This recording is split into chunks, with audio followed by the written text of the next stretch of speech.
Միացյալ Արաբական Էմիրություններ։ Շատ հայեր այսօր ապրում են, աշխատում են այստեղ, կառուցելով իրենց կյանքը հեռու հայրենիքից։ Այս թողարկման ընթացքում մենք կծանոթանանք նրանցից մի քանի հոգու հետ եւ կփորձենք գտնել պատասխաններ այն հարցերին, որոնք հետաքրքրում են շատերին։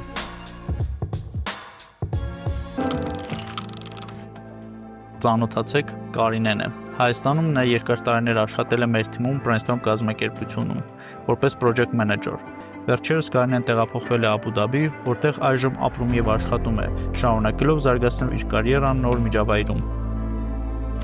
Լիլիթն է։ Նա այստեղ միակ սերտիֆիկացված հայ զբոսավարն է, ով կազմակերպում է յուրահատուկ էքսկուրսիաներ, ցույց տալու էմիրությունների այն կողմերը, որոնք դեռ հայտնի չեն։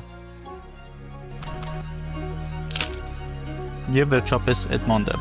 Շատերը քիչ են նրան որպես ոտքով ճանապարհորդի, ով Հայաստանից քայլելով հասավ մինչև Էմիրություններ։ Նրա ճանապարհն ամբողջ Հայաստանն էր հետևում, ոգեշնչվելով նրա մեծ կամքի ուժից։ Այսօր Էդմոնդը բնակվում է Շարժայում, կիսվելով իր փորձով եւ պատմություններով, ապացուցելով, որ եթե կա նպատակ, ապա ցանկացած ճանապարհ անցանելի է։